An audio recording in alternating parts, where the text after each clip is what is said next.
बच्चों, हमारे YouTube channel RB प्रसाद में आपका स्वागत है। बच्चों, जैसा कि जानते हैं कि अपने YouTube चैनल के माध्यम से हम फिजिक्स, मैथ एवं साइंस से संबंधित फैक्ट्स को देते रहते हैं। तो आज हम 11वीं फिजिक्स में एक नया टॉपिक लेकर के आए हैं, जो है वेक्टरों का वियोजन। यानी हम आज वेक्टर का वियोजन देखेंगे। तो वियोजन का मतलब होता है तोड़ना, यानी किसी दिए हुए वेक्टर को दो ऐसे वेक्टरों में तोड़ना जिनका परिणामी दिए गए वेक्टर के बराबर हो जाए। जैसे यहाँ पर हमारे पास एक वेक्टर r है। अब हम दो वेक्टर ऐसा खींचेंगे जिनको जोड़ने से ये वेक्टर r प्राप्त हो जाए। यही वेक्टर का वियोजन कहा जाता है। यानी वेक्टर के वियोजन को हम कह सकते हैं कि दो वेक्टर इस प्रकार से खींचना कि इनका परिणामी दिए गए वेक्टर के बराबर हो। तो वेक्टर के वियोजन को अगर हम एक लाइन में लिखें तो लिखेंगे वेक्टर का वियोजन। इसको लिखेंगे कोई दो वेक्टर इस प्रकार खींचना कि इनका परिणामी दिए गए वेक्टर के बराबर हो। यानी कोई एक दिया गया वेक्टर होगा, हम दो वेक्टर इस प्रकार से खींचेंगे कि इन दोनों वेक्टर का परिणामी जो दिया गया वेक्टर है उसके बराबर हो जाए। तो इसी को हम कहेंगे वेक्टर का वियोजन। यहाँ पर हम देखिए एक वेक्टर r लिए हैं और दो वेक्टर a1 एवं b1 इस प्रकार खींचे हैं कि इस a1 और b1 का परिणामी जो होगा वो वेक्टर r होगा। जैसे आप देख सकते हैं कि ये वेक्टर a1 है और ये वेक्टर b1 है। तो ये वेक्टर b1 इस यम पी के बराबर होगा और यम पी की दिशा में होगा। तो इस वेक्टर b1 को हम यहाँ पर लिख सकते हैं वेक्टर b1। अब देखिएगा ये वेक्टर a1 और ये वेक्टर b1 को अगर हम जोड़ें तो ये वेक्टर r के बराबर हो जाता है।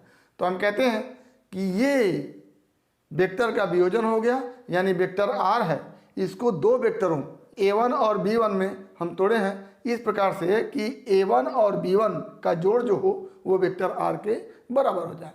तो इसको हम तोड़ते कैसे हैं उसको हम देखते हैं। जैसे ये वेक्टर हमारा r दिया गया है और इसके स्टार्टिंग पॉइंट O से एक रेखा हम OM से होते हुए खींचते हैं और OM के साथ कोई एंगल बनाते हुए एक रेखा ON से जाते हुए खींचते हैं। तो एक रेखा हो गया OM से जाते हुए और दूसरी रेखा हो गई ON से जाते हुए। अब इसके शीर्ष से एक लाइन खींचते हैं जो ON के समानांतर हो। ये लाइन जो PM है, PM को आप देख रहे हैं ON के समानांतर है। और इसी शीर्ष से एक लाइन और खींचते हैं, ये PN और वो MO के समानांतर है। तो ये एक समांतर चतुर्भुज बन गया और इस समांतर चतुर्भुज की ये OM और ON संलग्न भुजाएं होगी। तो O से लेकर के M तक परिमाण वाला और उसी दिशा में जो वेक्टर होगा A1 और O से लेकर के M तक के परिमाण वाला और उसी दिशा में दूसरा वेक्टर होगा B1। तो A1 और B1 हमने दो ऐसा वेक्टर खींच दिया जिसका परिणामी वेक्टर R के बराबर हो। तो यही प्रक्रिया क्या कहलाती है? वियोजन कहलाती है, वेक्टर का वियोजन कहलाती है।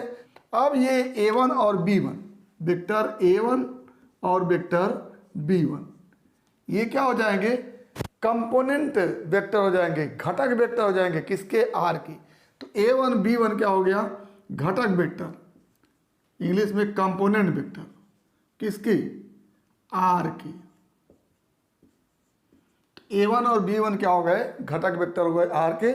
और हमने वेक्टर R का वियोजन किया, हमको दो वेक्टर मिला, A1 वेक्टर और B1 वेक्टर।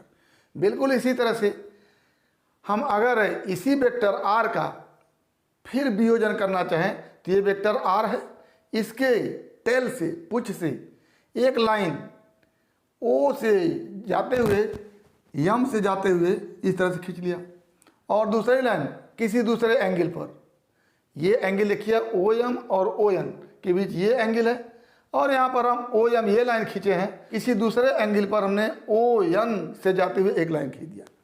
अब क्या करेंगे? इस वेक्टर R के शीर्ष से ओ एन के समानांतर ये लाइन खींच दिए और ओ एम के समानांतर ये लाइन खींच दिए, फिर ये समानांतर चतुर्भुज हो गया क्या, ओ एम पी एन, और इस समानांतर चतुर्भुज का एक विकर्ण क्या हो गया, आर हो गया। फिर ये वेक्टर का वियोजन हो गया आर का। दो वेक्टर हमको मिले, ओ से लेकर के एम तक परिमाण वाला और इसी दिशा में ये वेक्टर है A2, और ओ से लेकर के एम तक परिमाण वाला और इसी दिशा में दूसरा वेक्टर है B2। तो ये हमने वेक्टर आर का वियोजन किया और हमको एक वेक्टर मिला A2 और दूसरा वेक्टर मिला B2। इस A2 और B2 को अगर जोड़ेंगे तो हम वेक्टर आर प्राप्त करेंगे। कैसे, देखिएगा, ये हमारा हो गया A2 और ये है B2। B2 को आप यहाँ खींच सकते हैं इस तरह से, तो A2 वेक्टर ये है और B2 वेक्टर, देखिएगा ये वेक्टर इसी के दिशा में है और इसी के परिमाण वाला है इस तरह से। तो A2 वेक्टर में B2 वेक्टर त्रिभुज विधि से जोड़ेंगे तो ये R मिलेगा। तो ये हमारा हो गया वेक्टर R का वियोजन, जिसमें दो घटक वेक्टर मिले A2 और B2। तो यहाँ पर घटक वेक्टर क्या है, A2 और B2। किसका घटक वेक्टर है, वेक्टर R का। घटक वेक्टर, कंपोनेंट वेक्टर किसका, वेक्टर R का। ये हो गया। बिल्कुल इसी तरह से अगर हम वही वेक्टर R यहाँ पर ले रहे हैं और इसके टेल से एक लाइन O से लेकर के M से जाते हुए खींच लिया और दूसरी लाइन इस OM लाइन से ये कोण बनाते हुए खींचा, O से जाते हुए M से होकर के ये लाइन बनी। अब हम इस शीर्ष से, जैसे हर बार कर रहे थे, इस शीर्ष P से इस ON के समानांतर ये लाइन खींच लिया और इस OM के समानांतर ये लाइन खींच लिया। तो ये हमारा वेक्टर हो गया A3 और ये वेक्टर हो गया B3। तो A3 और B3 इस वेक्टर R के कंपोनेंट वेक्टर होंगे, घटक वेक्टर होंगे, और ये R का क्या हो गया, वियोजन हो गया। तो इस तरह से हम देख रहे हैं कि एक ही वेक्टर, जो वेक्टर यहाँ आ रहा है वही वेक्टर यहाँ आ रहा है, वही वेक्टर यहाँ आ रहा है। इसके लिए तमाम घटक वेक्टर मिल रहे हैं। यहाँ पर हम लिख लिए A3 और B3, ये क्या है, घटक वेक्टर है किसके, R के। तो हम एक ही वेक्टर R की अलग अलग प्रकार से वियोजन किए। यहाँ पर ये कोण लिया, यहाँ पर ये कोण लिया और यहाँ पर हमने ये कोण लिया। तो यहाँ पर A1 B1 घटक वेक्टर मिले, यहाँ पर A2 B2 घटक वेक्टर मिले, यहाँ पर A3 B3 घटक वेक्टर मिले। तो इस प्रकार से एक ही वेक्टर के कई घटक वेक्टर मिले और एक ही वेक्टर को कई प्रकार से हम वियोजित किए। लेकिन इस वेक्टर के वियोजन में एक बहुत ही महत्वपूर्ण प्रकार है वियोजन का, जिसको हम आयताकार वियोजन कहते हैं। जैसे एक वेक्टर हमने R लिया, इस वेक्टर R के टेल O से एक लाइन x अक्ष की दिशा में खींच लिया और इस लाइन से 90 डिग्री का कोण बनाते हुए, ये कोण पूरा 90 डिग्री है, 90 डिग्री कोण बनाते हुए y अक्ष के एलांग दूसरा लाइन खींच लिया। अब इस वेक्टर R के शीर्ष से, जैसे हर बार इस वेक्टर R के शीर्ष से हम एक लाइन खींच रहे हैं जो y अक्ष के एलांग है, या जो कह लें इस ON के एलांग है, इस तरह से खींच लिया। और दूसरा इसी पॉइंट P से एक लाइन खींचा जो x अक्ष के एलांग है। अब ये जो है आयत बना और ये इसके दो वेक्टर घटक वेक्टर मिले Rx और Ry। कौन कौन से, Rx और Ry। ये हो गए कंपोनेंट वेक्टर, घटक वेक्टर किसके, R के। लेकिन ये जो घटक वेक्टर है एक दूसरे के लंबवत है, तो इसको कहेंगे लंबवत घटक वेक्टर किसके, R के। तो यहां तक तो हमने देखा कि एक ही वेक्टर R को अनेक घटक वेक्टरों में वियोजित किया, अनेक घटक वेक्टरों में तोड़ा। यहाँ पर हमने जो घटक वेक्टर लिया है, एक x अक्ष के अनुदिश लिया है, दूसरा y अक्ष के अनुदिश लिया है। तब इसको हम कहेंगे कि ये जो Rx घटक वेक्टर और Ry घटक वेक्टर मिले हैं वो लंबवत घटक वेक्टर हैं वेक्टर R की। तो R का वियोजन हमने यहाँ भी किया, लेकिन दो लंबवत घटक मिले। यहाँ पर भी हमने R का वियोजन किया और दो घटक वेक्टर A1 B1 मिले। यहाँ पर दो घटक वेक्टर a2 b2 मिले और यहाँ पर दो घटक वेक्टर a3 b3 मिले। तो यहाँ पर अगर हम देखें तो ये r यक्स अक्ष के साथ थीटा डिग्री का कोण बना रहा है। अब थीटा डिग्री का कोण बना रहा है तो अगर हम इस वेक्टर r के परिमाण की बात करें, इस वेक्टर r के लंबाई की बात करें, तो इस आयत में ये वेक्टर r विकर्ण हो गया और एक भुजा ये rx हो गई और दूसरी भुजा ये ry हो गई। जितनी ये भुजा है उतनी ये भुजा है, तो यहाँ पर भी हम ry लिख सकते हैं ये इस तरह से। अब अगर वेक्टर r का परिमाण निकालना हो तो इस वेक्टर rx का परिमाण और इस वेक्टर ry के परिमाण को स्क्वायर करके हम क्या करेंगे, जोड़ देंगे। तो क्या लिखेंगे, वेक्टर r का परिमाण, इसको वेक्टर r है या तो इस तरह से लिख सकते हैं या तो इसी को लिख सकते हैं केवल r इक्वल टू, ये विकर्ण है और विकर्ण जो होता है वो अंडर रूट में होता है आधार का स्क्वायर। तो आधार rx है और इसका परिमाण अगर लें तो rx इस तरह से स्क्वायर प्लस ry इस तरह से स्क्वायर। तो ये वेक्टर r हो गया, यानी इस वेक्टर की लंबाई परिमाण इस वेक्टर के परिमाण का वर्ग प्लस इस वेक्टर के परिमाण का वर्ग का अंडर होता है। तो इसको हमने देख लिया, r इक्वल टू क्या हो गया। अब अगर ये एंगल थीटा है और ये आधार है और ये लंब है और ये समकोण त्रिभुज है, तो rx इक्वल टू क्या हो सकता है, यानी इस वेक्टर का परिमाण rx इक्वल टू इस वेक्टर का परिमाण r और cos थीटा, और ry इक्वल टू क्या हो सकता है, ry इक्वल टू उसी वेक्टर r का परिमाण और इंटू साइन थीटा। तो अब rx का स्क्वायर वैसे भी देखेंगे आप तो क्या हो जाएगा, rx का स्क्वायर प्लस ry का स्क्वायर अंडर रूट में कर दें और ये कहेंगे हम rx को r cos थीटा का square plus r sine theta का स्क्वायर, और ये हो जाता है हमारा r square common cos square theta plus sine square theta. ये हो गया, ये अंडर रूट में करेंगे आप और ये भी अंडर रूट में हो गया। तो यहाँ से cos square theta plus sine square theta 1 हो जाता है, तो यहाँ पर बच जाता है r। तो ये ऐसे भी देख सकते हैं आप। अब दूसरे तरीके से इस वेक्टर r को वेक्टर योग के रूप में लिखना चाहें तो ये वेक्टर r इक्वल टू क्या लिख सकते हैं, vector r equal to vector rx plus vector ry। क्यों, क्योंकि हम इस वेक्टर r का वियोजन किए हैं आयताकार लंबवत घटकों में। अब आयताकार लंबवत घटकों में जब वियोजन किए हैं तो ये जो दो वेक्टर मिले हैं rx और ry, इन दोनों का योग जो होगा वो वेक्टर r के बराबर होगा।